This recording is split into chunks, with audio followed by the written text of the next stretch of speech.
here tonight with Alfonso Civile from Heartsick. They are a fantastic Michigan-based band that I feel like over the last I don't know, 5 or 6 years, you guys have really gained a much larger following, and it just keeps fucking growing. Yeah, that's the really cool part, man. It feels like it's interesting because we've been a band for such a long time. Granted, we had a different name for about 14 years, and we've been Heartsick now for I want to say like almost 10 years. Because so what's 20? Yeah, it's been 10 years since we've been Heartsick. Jesus Christ, it's crazy.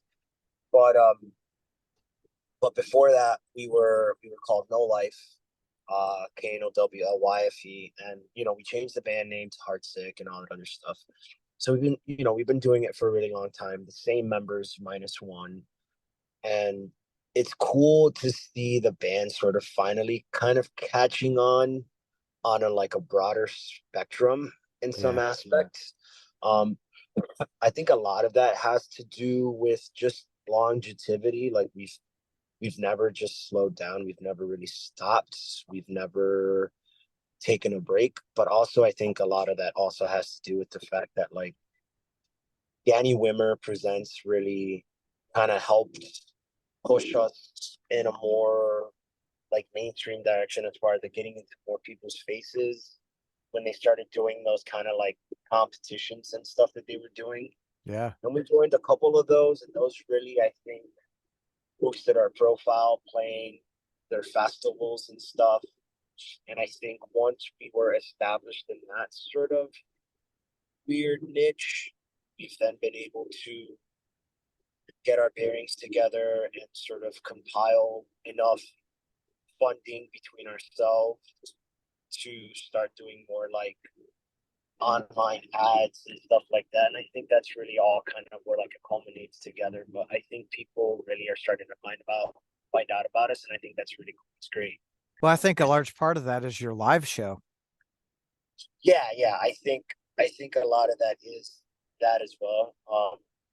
I think people really realize that we're not the typical sort of band when it comes to a stage show. Like all of us grew up listening to, like the normal like corn and biscuit, that kind of stuff, but we also grew up listening to a lot of hardcore bands, a lot of bands like Converge, bands like Dillinger Escape Plan, At the Drive-In, stuff like that.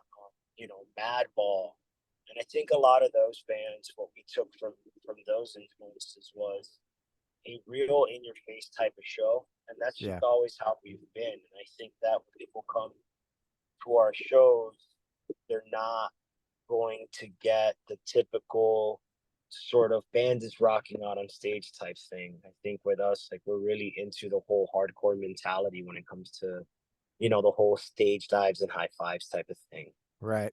Well, and I think the live show is what sets a lot of bands apart, right? Like there's you go to a show and you see, I mean, I was at a show Saturday night, and the the opening band was honestly like was not getting it. I think for anyone in the crowd, everyone was just kind of like twiddling their thumbs and like, okay, what's next? Because they're good musicians, but there was like no heart, no soul behind it. So you didn't feel anything, right? Yeah, I think that, and I'm glad that you say that because I think that fans and people really have a good eye and like ear and feel for that type of vibe. Like, there's always a band that's good. Like, you're always gonna give a band their due if they're like a good band. They sound good, they play good, whatever.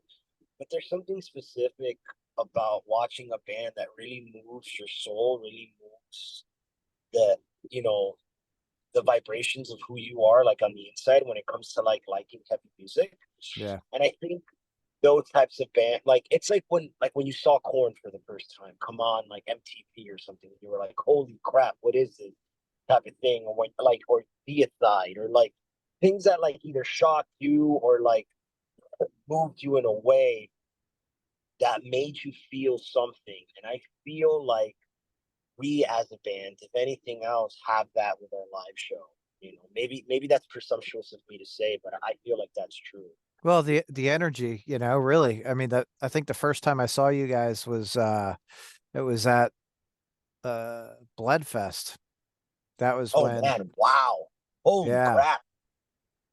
that was that was a I haven't heard that festival name right. in Yeah. years. Dude, holy shit, Gladfest. What a cool fest that was, man. I wish that was still around in some aspects.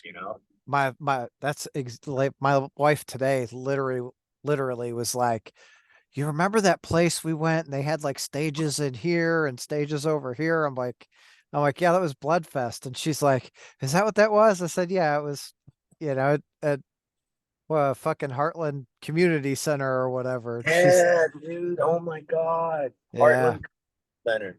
I forgot about that. Oh man, dude. When was the last Gladfest? Was that like 2019 or something? that's what I'm thinking. It had to be maybe So even a little bit earlier than that, maybe like 2018 or something. yeah, yeah. It was either 2018 or 2019. One of those for sure. Yeah. That was always cool though, because it was like what, 5, 6 stages. They jammed all the fucking bands on and it just went all day long. Oh yeah, dude. Oh yeah. And you can go kind of like into room to room and kind of check out all the different types of bands. I Yeah. thought that was a cool fest. It really was. They really had something special with that festival Yeah. for sure. I absolutely agree. I think, and then the last time I saw you was Louder Than Life. Oh shit, yeah. Louder than life. Yeah, that was 2022. Yeah, because Yeah. we didn't play it last year. We played it this year. So yeah. Are you guys playing this year? I wish, but no, like, you know, in in in the sake of just being like having a conversation, like we wanted to and we tried, but sadly, like I don't know, like every year they kind of change up the lineups and shit. And I think we sent out a few emails to all the people at Danny Wimmer Presents, and we kind of like we're trying to get on any of the festivals that they have, but we just didn't get chosen, which is fine. It just is what it is. We got to play a few. We got to play Incarceration last year, and then the year before that, we got to play Louder Than Life and Aftershock, and that was cool. So like, I don't know, maybe next year they'll throw us on a festival, but we'll see. This year we've got some pretty cool ones. We've got a brand new festival that's happening here in Michigan and Jackson, which is Havoc Fest, and that's looking like it's going to be a really really dope festival. Our That's with Kitty, manager, right?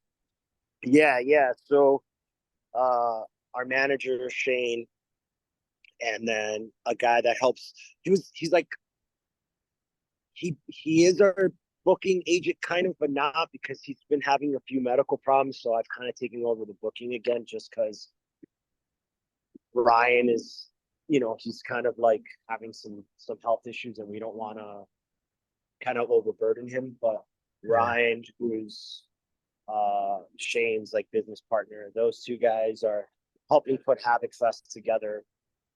And then so they're doing that, and that's shaping up to be a really cool fest, which is dope because Ryan and Shane, those guys, have really worked hard to kind of start developing their own type of festivals, and they're really smart about it. They're really uh savvy about how they want to do these fests. So they started last year with just a regular like 90s themed type festival, like alternative rock, um, and like alt metal kind of fest.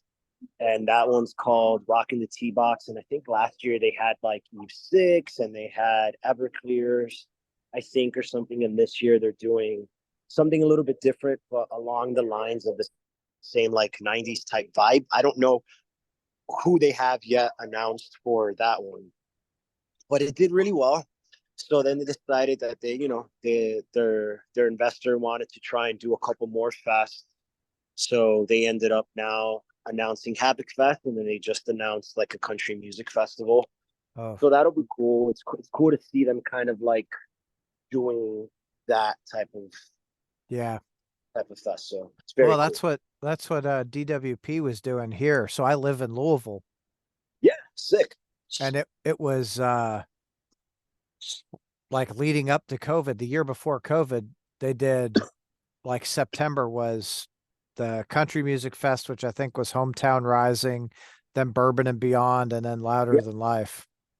yeah, yeah. And I think right now, I think that's kind of where we're seeing these things kind of go as far as like festivals in the United States. I think the United States is finally kind of catching up to what Europe has been doing for many, many, many years now, where it's like Europe really has a lot of festivals in the summer. It's like just Yeah. festival city for them. So, they have like grass pop, they have pink pop, they have, whacking, they have, excuse me, vacking, Yeah. they have They've got uh Hellfest and Hellfest. Yeah, yeah. yeah. I mean, it could name a festival out in Europe, and they've got like a million of them. You know what I'm saying? Yep. And they know how to do festivals real well, which is interesting because we, as like culturally here in the United States, have never been good at doing like festivals. All our festivals kind of like come up and then just die off because they're just too expensive. But I think the United States is finally kind of like come to grips with how to do like festivals. And I think that's what you're seeing. That's why you're seeing like a lot of festivals are doing like a country festival. Like a lot of companies are doing like a country festival, and they're doing like a rock festival, and doing like a metal festival.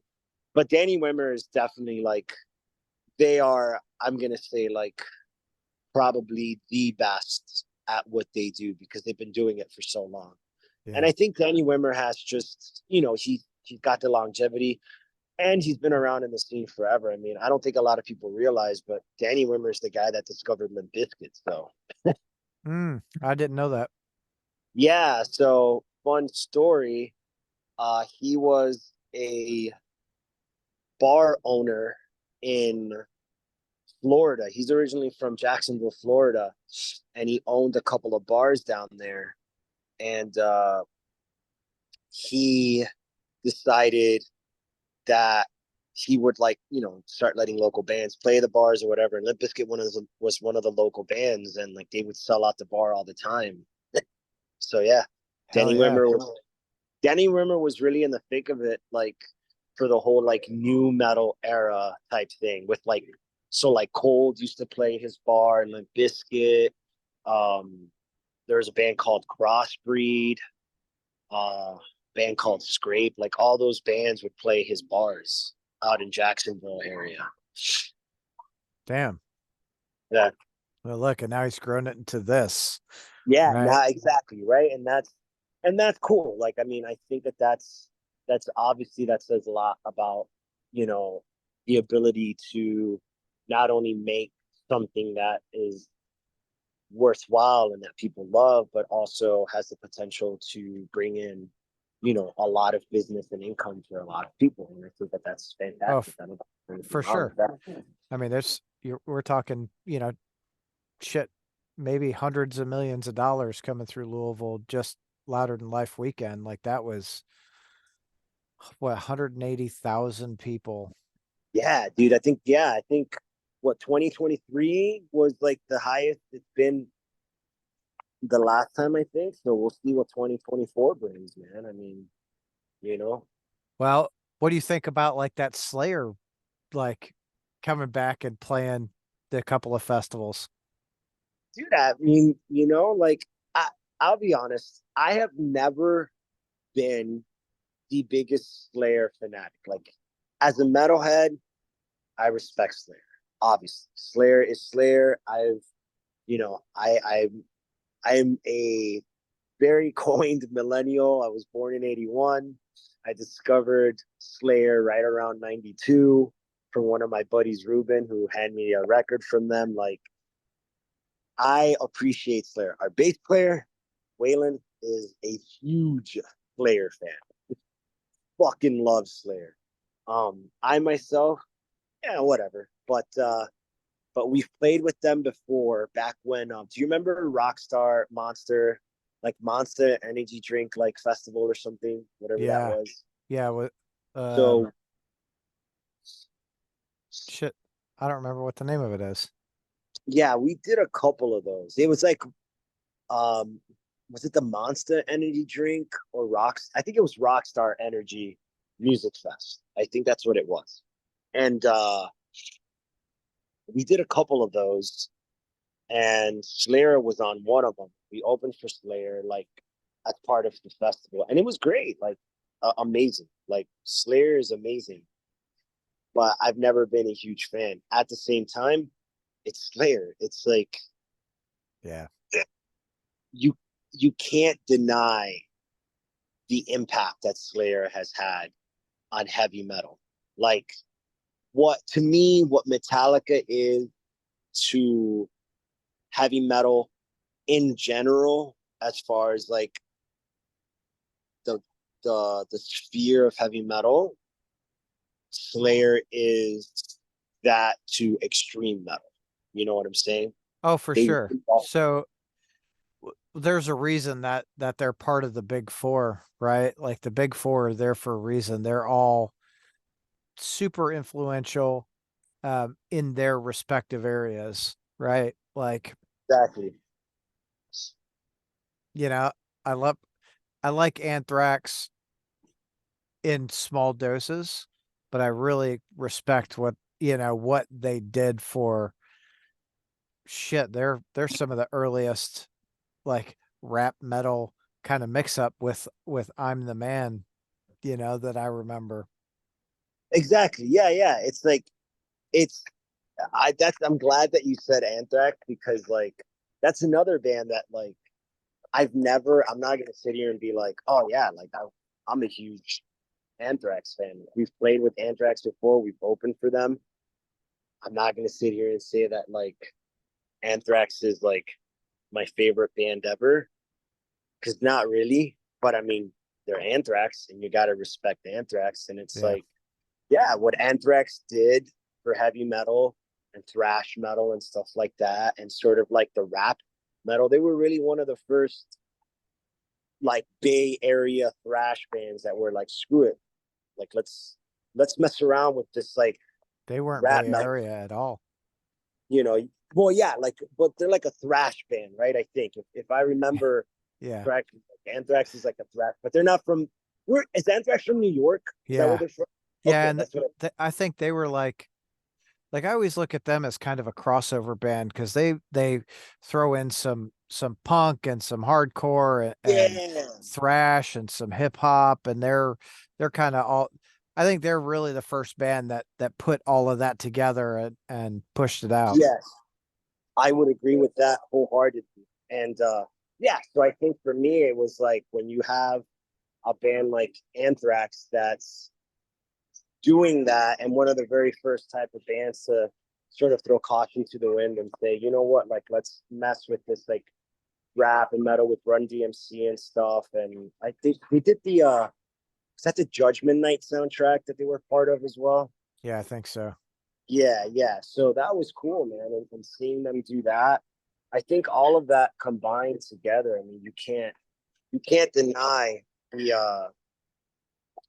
the power and the influence that those bands have had. You know what I'm saying? So Oh, for sure.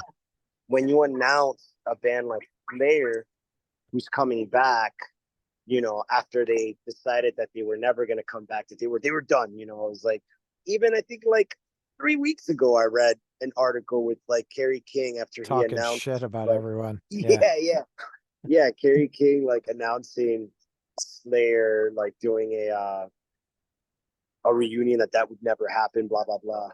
Yeah, but like I look at that as like Kerry was what was he doing? He was doing a big buildup because in that at that same time, what did he do?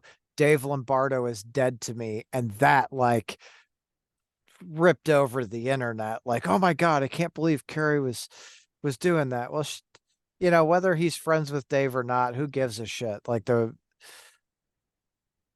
Yeah, yeah, like that was another thing too, because like I said, I mean, 2 weeks. or 3 weeks before, like they announced, Slayer's getting back together. It's like this dude's like on all the platforms pushing, the Kerry King project that he has. And then like suddenly everybody's like, oh yeah, we're doing a Slayer reunion. It's like, wait, what? Yeah. Yeah. What do you mean? Yeah. No, that's exactly it, right? And I think I always chalk that up to that's exactly why he did it, just to really start the media going because he was quiet for a long time. Um, Probably working a lot on his, the Kerry King band and I would assume getting all that shit ready with Slayer. But whatever. I'm a Slayer guy. I love Slayer. I'm super glad they're playing. I'll be Dude, there. like I'm not like, and again, like it's not like I'm ever hated on Slayer, but like for me, it was one of those things when it came to like Slayer in the grand scheme of things. Even with our band when we were first coming up, with Slayer and influence, as we're we were starting in like the basements and playing all the house shows before starting to do tours and all that stuff. Slayer was definitely an influence on some of that stuff as far as like just sort of the home kind of like play your local shows and just be extreme and all this other shit. And then suddenly, they blow up and they become the Slayer that everybody knows and loves. And like sure that influenced us in some way, but for me personally, it was never like that wasn't a band that I would like right off the rip go, yeah, Slayer. Like I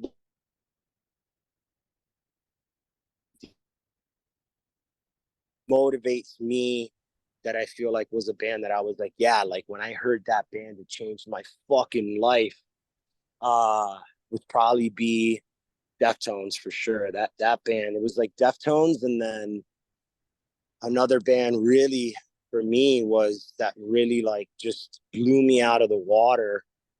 Fear Factory. When I heard Fear Factory, man, that was just like a kick to the teeth, dude. Like Yeah. that band really just put me onto some other shit. So Slayer was one of those bands that was kind of like I discovered them after. It was like giving them like credit because they're part of the metal community, but it wasn't like the biggest thing. However, I will say that in recent years, I've gone back and I've listened to a lot of Slayer records. And I will say, and it's funny because the record that everybody hates from Slayer, apparently, like the real downright like Slayer fans, I think God Hates Us All. That's the record. I fucking love that record. I think it's a great album too. Yeah, yeah. But like, I've read shit, and it's like people are like, "Oh, that's their fucking new metal record," blah blah blah blah blah. And I'm like, "Oh my god, get over Yeah, it, it's guys. Get Slayer. over it. Grow up. Yeah, yeah, get over it." So I Deftones. I'm a big Deftones guy too. Love that band. God, I'm gonna say I've seen them well into triple digits. yeah, Yeah, I see them about every chance I get. I have seen the Deftones. Let's see, I've seen the Deftones now probably like 4 times. I think. Yeah, I probably have seen the Deftones like 4 times Mm, in the history of like being a fan. I discovered them in '94 when I was in high school. My buddy, like, we like. Do you remember like Columbia House? hmm. Yeah, Yeah. So we would do those Columbia House things, right? dude, And they got ripped off so bad. oh, dude, I'm sure that company's still trying to recover its losses from all that nonsense, dude. You kidding me? Uh, But yeah, we that's how I discovered Deftones. My buddy like did one of those like for a penny, get 10 CDs or whatever the hell it was, you know? Yep. And he ended up getting Adrenaline. And that record just really changed my life. Like that record was really like I was already getting into those types of bands. So I had a buddy who was like a real metalhead, but he was like into like the crazy extreme shit. So I had a buddy, his name is Ruben. We're still friends to this day. And he was like already like discovering like Deicide and like Obituary and like um Carcass, like death metal, you know, Yeah. 6 Feet Under, those kinds of bands. And he would show me that stuff and I was like, yo, this is crazy, this is extreme, you know, this is nuts. But then I started getting into, so I went from like that, and then I started discovering bands like Madball, H2O, Stretch Armstrong, um, you Shit. know, the Sworn enemy, sick of it all. yeah, yeah, sick of it all for sure. Like all the early hardcore bands, Earth Crisis, Strife. I started listening to a lot of those bands and discovering like hardcore. So it was this weird kind of time that I'm sitting in where it's like I'm discovering death metal and kind of being like, oh, this is scary and crazy, and my parents are gonna hate this, so it's gonna be great, you know. And then there's also this like hardcore aspect of like unity and like, you know, straight edge and all this other stuff. And then that same buddy who was showing me bands like Deicide and Obituary and stuff hands me like a Pantera record. Mm. And I was just like, what the fuck is this? And I remember listening to Pantera for the first time. And the first song I ever heard was Far Beyond Driven. And I was just like, this is the craziest, coolest shit Yeah. in the world. You know, and I was just like, Pantera, yeah, you know. And then he showed me Corn, and it was like, it was before Corn made their video for Blind. Like, I remember listening to Corn, and he gave me that record, and then he was like, "Oh, you should check it out in a week. This band's coming out with a video, and like everyone's talking about it." And then I remember getting on MTV and watching the premiere on 120 minutes when MTV used to have 120 minutes, and they released the Blind video, and I was like, "Oh my god, this is life changing," you know. And so it's like I'm in this weird like spectrum of like these different types of metal, like between like death metal and new metal, where you know where new metal is just kind of becoming a thing, Yeah. and then hardcore type of stuff. And of course, you know, I mean, there was Metallica always. You know, Metallica. My dad loved Metallica, so I grew up listening to Metallica. And like when I first started playing an instrument, when I first started learning how to play bass, because I was originally a bass player. I learned the first song I think I ever learned on bass, not guitar. The first song I ever learned on guitar was whole doll parts. All And right. then we started off real simple. Two chord progressions is what we were getting to. And then, you know, in high, like it was like in middle school. And then in high school, we wanted to start a band and everybody was a better guitar player than me. So I was like, well, we need a bass player. So you're going to be the bass player. And I was like, okay. And I bought a bass and I saved up all my lunch money and I saved up all my money for Christmas, my birthday, and everything. And the first song I ever learned on bass was Metallica's "For Whom the Bell Tolls." Mm. That was the first song I ever really learned. And you know, so Metallica's, I think Metallica's just a staple of any metal fan ever. You know what I'm saying? It's kind of Oh, like absolutely. Right. And it's, they kind of touch almost every aspect of like metal.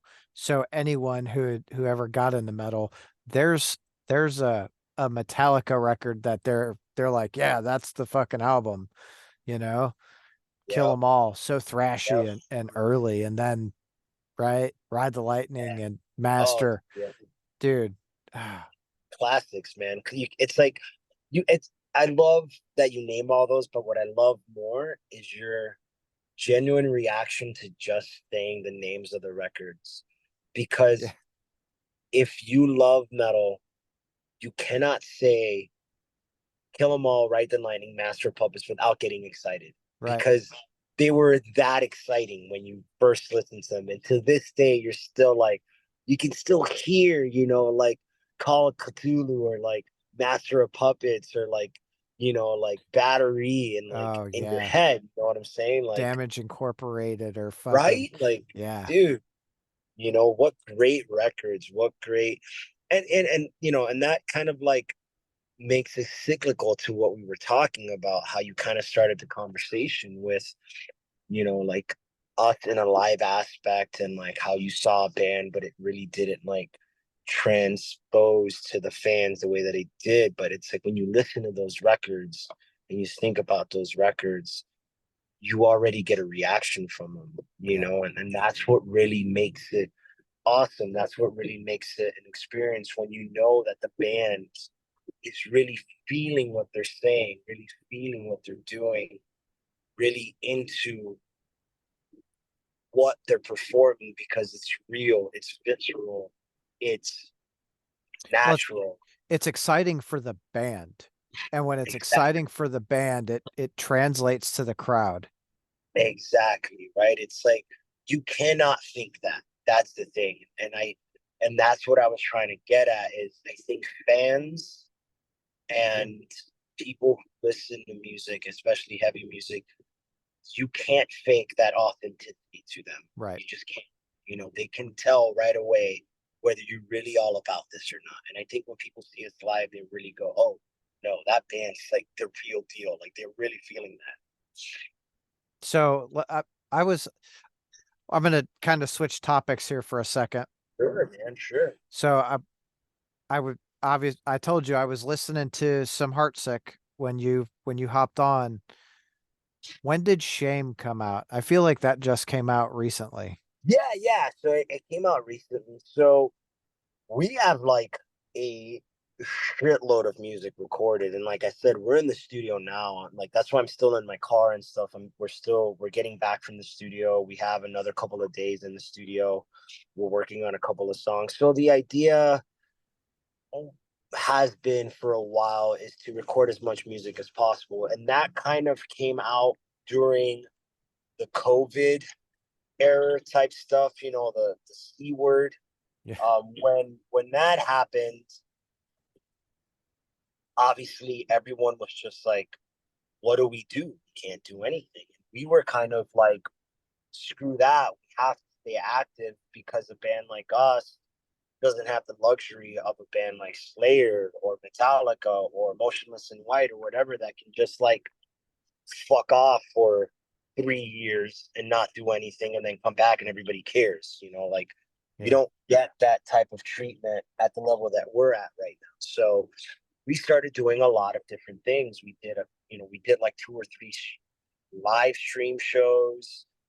We did like very like hush hush type of like basement shows where we only invited like X amount of people, like all that other stuff. But part of what we did, we're like, well, let's just go record as many songs as humanly possible until this stuff is done and over with. So we ended up starting to go into the studio right at the end of 2019 and then right at the beginning of 2020. And in between that time from like 2019 till now, we ended up recording like, I want to say like 26 songs or something like that. Hell yeah. And some of those songs were covers and some of those songs were all originals. So that's why we've come out with like EPs here and there. So we put out an EP and then we the singles and then we put out another EP and then we put out a couple of singles. So the idea has always been and the plan has always been we would do in total and maybe like a covers EP or something and then release a record. So that's kind of where we're at right now. We're just about done recording the last cover for this new EP that we're going to be doing, and it's going to be a covers EP. Um, and we just released an EP digitally called Mind, Body, and Spirit, which was kind of like a collection of all the other singles. And then Shame was the cover that we put on that EP. So that just came out, but we had that cover recorded probably for like a good like 4 or 5 months Okay. beforehand. And then now we just finished recording one more cover. We were just in the studio yesterday and today. Um, and then we go back tomorrow and then Wednesday, and we should be done with 3 new songs that we're doing. So it's like one cover, 2 new songs. And I think the plan from there is to release another new song. We just finished the video for, we have one last thing to do for the video because we were in between drummers. So we just got a new drummer. And the drummer that we had was in the video for the new song that we were planning to release. But we're like, fuck that. We don't want to do that because then it's going to be all confusing. So we scrapped all the drum parts and then we had our new drummer learn the song. But we've been like playing a bunch of shows and then like recording. So it's been kind of like this hectic kind of schedule. And he finally just learned the song. So we just finished recording the parts for the video and we have one more part to do with him. So we'll release that song with a new video probably mid-March. All right. And then right after we release that, probably a week later, we release our covers EP, which is just basically the covers that we've released plus a brand new cover that we just did. And then we'll release a new record in August and we'll have all those songs. So yeah, it's kind of like all over the place right now. Yeah, but it's like nonstop, it's go, go, go, which is what, like, right? It's what you guys have to keep doing. Exactly, exactly. So, I remember I didn't go, but you guys played what was the mountain festival. Uh Blue Ridge Rock Fest. Yeah, that's it. I was gonna call it Blue Mountain. The shit show. Yeah. So Blue Ridge, like day one, it got canceled, and you guys did something kind of unique. So okay, so yeah, it's kind of it's a little muddied water wise, but I'll kind of like help sort of clear all that up. So Okay. we got on Blue Ridge Rock Festival because we got voted on by like a fuckload of people. They were just like, you have to have this band, and they just kept harassing Blue Ridge until they said yes. So we ended up getting on Blue Ridge because all our fans harassed the shit out of them. So we get on Blue Ridge, and we were like, okay, well, we're going to be driving damn near 20 hours with a van and a trailer through these mountains to get to this festival to play one day. That doesn't make sense financially in a certain aspect. So, how can we make the most of this? So, I started reaching out to like groups on Facebook that were catered to like Blue Ridge Rock fans that had Hmm. been there the years prior. And I started posting like, hey, would any of the campgrounds be cool with us playing on your campground? And we started getting feedback like, fuck yeah, that would be amazing, blah, blah, blah. So then I was like, okay, so that's a viable option.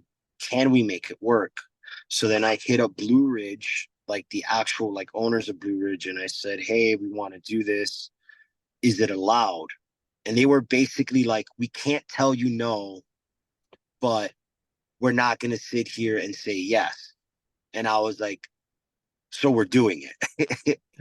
So then after I kind of had like the okay from the campgrounds and sort of like the do whatever you want, just don't get arrested type of reply from the festival Yeah. themselves, I then started to figure out, okay, how do we make this actually work? Like, we don't want to just bring some like shitty sound system where it sounds like crap. Like, that wasn't it. And it just turns out that we have a good buddy of ours from Ohio who books us in Ohio pretty frequently.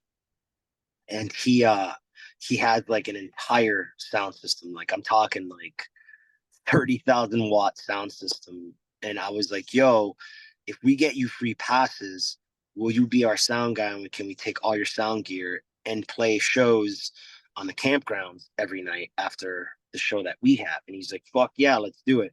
So then that started turning into a whole thing. So then the campgrounds were like, yeah, let's make this happen, blah, blah, blah. Let's do this.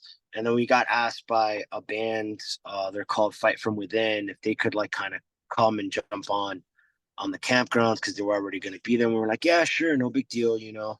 So every night, our buddy would set up the PA system that he had, and then we would play a show at around midnight on the campgrounds when people were getting out of the festival itself and they could come check out the show if they wanted to. So we did it the first night, which was Wednesday night. We did Wednesday night. We set up the entire PA system, and at around midnight we played, and that was like the pre-party, and we did that, and it was great. It worked out great. Then Thursday was the day that we played, and we got lucky because we were the first band on the main stage that day at 12:45. So at 12:45 we played, and it was like hot as shit. There was just a ass load of people. It went fantastically, it went splendidly, and then that storm hit that Thursday, and the festival got shut down that Thursday. But by like midnight there was no rain, so we set up our equipment again and played another after party show, sort of like a generator show. And that's what it was. We had two generators and we played generator shows. Then Friday came around and all the bands got to play Friday because there was no storm. But then Saturday morning we woke up and there was already storming, and that's kind of when like shit started to hit the fan. And by like 2 in the afternoon Saturday, they announced that the festival was completely canceled. And we started getting people running up to us and being like, you guys have to play. Everybody's fucking pissed off. You guys have to do one of these generator shows again. You got to do it. You got to do it.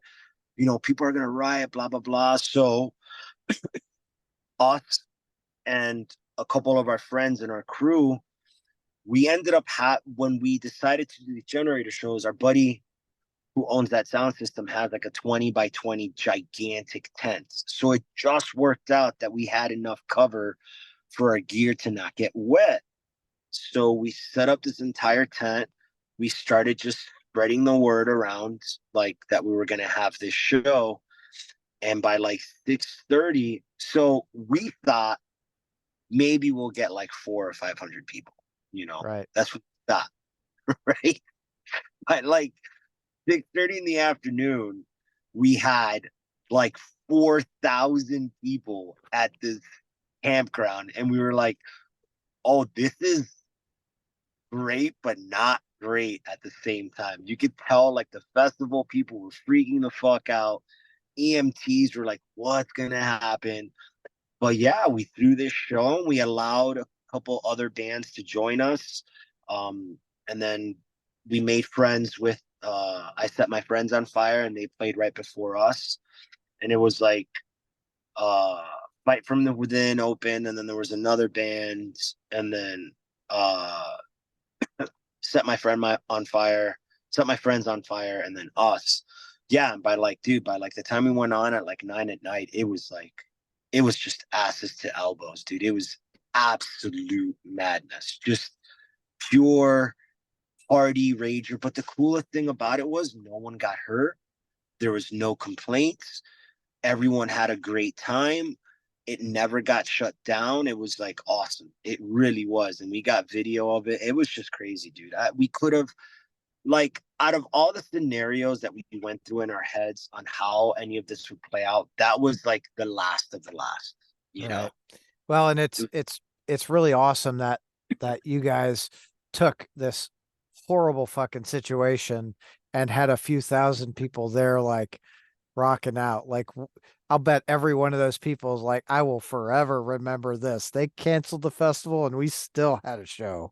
Exactly. Yeah, yeah. And that's the feedback we got. And I think that was like, that's the coolest thing ever. You know, like we were part of some people's core memories. Oh, for And that's sure. awesome.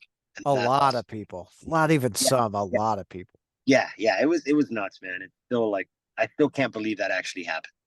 Yeah. Yeah, I remember seeing it and I was just like, holy fuck, that's so cool. Like I'm It was glad wild. Yeah, I'm glad people are doing that. That you are you familiar with Hemorrhage out of California? I know the band, yeah.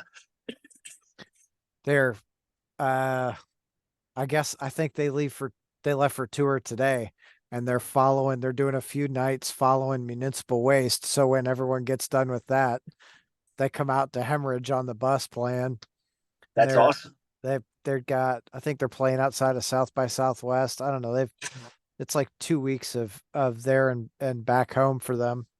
Yeah, just generator shows. Fuck it. Just find a show, set up some generators and rock it, you Yeah. know? You you got to do it, right? Like you can't talk to everyone in the country and book all your shows. Shit, Exactly. just go make it. That's the real like DIY mentality, you know, Just go make it happen, man. You got to go do it. for sure. So you obviously you guys are recording all this new stuff. Mhm. You said the EP, the covers EP. When are you expecting that to come out? We just finished the last cover today with all the vocals and stuff. So I think we'll probably release it right at the end of March. Sort of like we're trying to just basically keep like every month have something come out for the next couple of months. So I think that'll be out at the end of March. I think that's safe to say that we could put it out at the end of March. Okay. And then full length behind that. Full length would probably be coming sometime in August. Kind of get all our bearings together. We have like a lot of brand new music. And I think we just have to kind of sit down and pick out what songs we want to put on a record. And then probably we still have more music after that. So it'll probably be like full length and then maybe some other singles or something. So, Hell but I yeah. think we'll announce the full length. I think we'll announce the full length probably in April and then release it in August, probably is what will end up happening. Okay. So what I miss, a long time ago, that a band would release a single and then have a B side, something you couldn't get anywhere else on that single. Yeah, yeah. So I think we'll probably end up doing something like that where like so I think what'll end up happening is like the best way to do it, it seems these days, is to like release a few singles and then make something different with it and then release it on a record. So I think that's why the record will come in August because we'll think about what songs will actually make the record and then what can release as like a B-side. Something we'll probably not play live, but it'll be part of like these three singles that we release type of thing, you Yeah. know? So like one of those like maxi singles where it's like you had like a 3 disc and then there was like another song on it that you couldn't get anywhere else type thing, like you said, like the Yeah. Japanese version or stuff like that. Oh yeah. The hidden track that was only on the Yeah, yeah, yeah. exactly, exactly. Yeah. God, I missed those. I spent way too much money like, oh, I'm gonna order this Japanese and Justice for All because it has the prints on it or whatever, Yeah, like yeah, right. Yeah. But that that was was so fun. I think that's what the younger generation, the Gen Zs and stuff are gonna miss out on is stuff like that. I think those are core memories to us, but I'm sure, there's different things for them. But I mean, I well, think that was the I think a lot of bands are going back to that, right? Like yeah, I've talked to a few bands and they're like, "Oh yeah, like our digital album is going to have like 8 songs and you buy the physical copy and it's got 10 on it." Like, oh, exactly. you Yep. know, it's great to have those physical copies. I'm a record collector, so I I want to have the vinyl. I want to have this big tangible thing where I don't have to put on glasses to read the lyrics and Yeah, right. because I'm getting old. Um Exactly. All right. Have you guys got artwork for it? For No, no. So that's the one thing. It's like that's probably why it'll take until August to kind of do because we don't have any artwork for any of it yet. So I think right now with the covers EP, we'll have some artwork kind of done type thing. And then for the actual record, we'll probably take our time, figure out what songs we want to actually be on the record, what songs would just be B-sides, and then what will be the actual like artwork for the record because we still like to put out CDs. We still print CDs. We still do that. It's still something that people want, even if it's just tangible. But what we do is we're kind of just like, we don't have a price on our CDs at our merch table. It's just kind of like people will be like, hey, like, how much is your CD? And we're just like, whatever you want to donate whatever you want. Because we know that a lot of people don't have CD players anymore, and that doesn't really exist in today's world. But Right. people still want the tangible. People still want like the artwork and stuff like that. So it kind of just leaves it up to them to say, hey, like whatever you feel this is worth, and just give us that kind of thing. Well, And we'll keep making. do you guys ever think about doing vinyl? We do. We did a vinyl. We have one vinyl that's out. And that's like and that was another thing too. It's like on the vinyl, you could only there's two songs that you can't get anywhere else. It's like on the vinyl, that isn't hard printed anywhere. And we did that, and it's a double vinyl. And it's really cool. It's great. The artwork's amazing. The artist that did all the work on it was incredible. It's just a really expensive for a band like us who's really independent. It's like to print vinyl is like it is a lot of money. It is like Yeah. thousands upon thousands upon thousands of dollars. Well, So especially it's when like you're talking about doing the double albums, right? You're exactly, like, yeah, yeah. You can only order X amount. So for us, it was like we did a double vinyl, and it was like 500 copies was like 6,600 bucks. So it's like it's a lot of money, you know. yeah, But we sell them for like 25 bucks. So I mean, we don't make a huge profit on them, and people like them and people buy them, and it's cool. And it's just one other thing that you have that nobody else. There's only 500 copies of those. We're not making any more. Like right. that's it, you know. Well, that's what I like the singles. It's really what the 7 inches I think is where it's at, right? You release a single, you can do you could do a hundred copies of it, and it's going to cost you $6 or $7 an album to put out, and then you sell them for 10, which again is not a it's not a huge profit, right? But it's something really cool that I think um it sells out really fast. There's bands that are doing Yeah, that. They do that the first press, right? This one's green, second press is blue, then this one's exactly. black. Yeah, yeah. And someone like me, I gotta have all of them. So I'm like, oh shit, I'm buying every freaking one I can.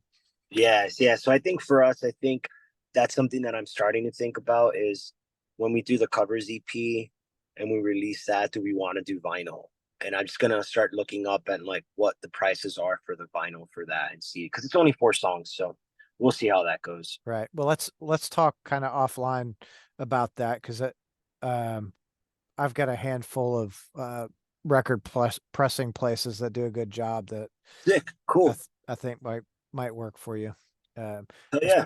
especially with those smaller runs, which Yeah, yeah. We would do at the most like 500 of them or something like that, you know. yeah, well, I would say even less than that, right? Because Oh, cool. Yeah. if you put out 100 and they sell out like that, all you're doing is people are like, oh shit, I got to get on the next one. Yeah, yeah, but you can do like a different pressing. Yeah. Yeah, Yeah. it's if you know some places that'll let you print that little, that's amazing. Cause then for Mhm. us, it's like it's a little easier to afford, you know?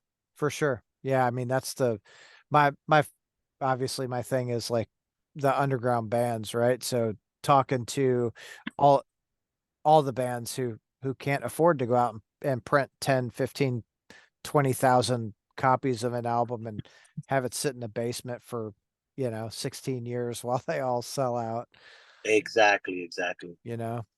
Um so let's see. Do you guys have tour plans this year? Yeah, so we have a plan to go out on a about 2.5 week tour sometime in July. We're playing a festival in Canada that we haven't announced yet in August. So we have a couple of festivals that we're doing the week before. So I think we're gonna kind of put all those together and make a run out of it. And it'll be our first time going to Canada. So I think we're doing like 4 or 5 days in Canada. We're trying to. We have one for sure. So we're gonna see how that goes. But that'll be about 2 weeks, and then we're getting ready to announce a couple other festivals that we're on in Pennsylvania.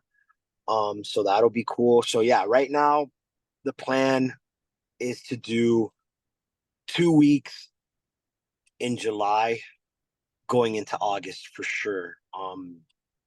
And then there was talks of maybe something at the middle of June, but we'll see. Like we got asked to do it and we're like, sure, we're all about it. But then I kind of haven't heard anything back from it since. So I kind of got to poke that bear and see what's up.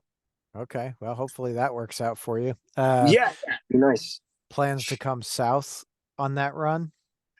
Yeah, so we're coming uh at the end of July. We're playing in North Carolina. We're playing in South Carolina. So I think we'll end up hitting Kentucky as well. Okay. I'm hoping to hit Louisville, so that'll be cool. I just don't have like dates off the top of my head, but yeah, we're Sure. definitely planning to come back. No, you know what? That's a lie. I'm fucking lying. July 7th, we're playing uh uh it used to be called Losers 812 or something. Wrong side. Wrong side. July 7th, we're playing wrong side. Okay. That's a cool little place to play. So we're playing there July 7th. Okay. Yes. Well, and last time you guys were here, you played 21st Amendment, I think, with Nagazi. Yes, we played and then after that we hit Mag Bar or something like that. We did Oh, that yeah. as well. So yeah, so we'll be at wrong side in July for sure. Okay. Cool. I guess I might have to go to wrong side. You'll see ads and everything for it. We're gonna really start trying to like not suck at promoting shows. Dude, I'm telling you that I think that's the hardest thing for anyone to do, right? Is just to be consistent with all of that because it's a lot, right? When you get into Yeah, media and yeah, all that, there's yeah. You have to realistically these days, man. You have to have an advertising budget. It's just what it is. You have to yeah. say, my advertising budget a month is whatever, $2,000, $1,000, whatever it is, and then you have to like figure out where to put those pockets into. Yep, for sure. All right, Alfonso, it's late. I know you're gonna go hang out with your wife for a minute, Yeah, uh, yeah, yeah.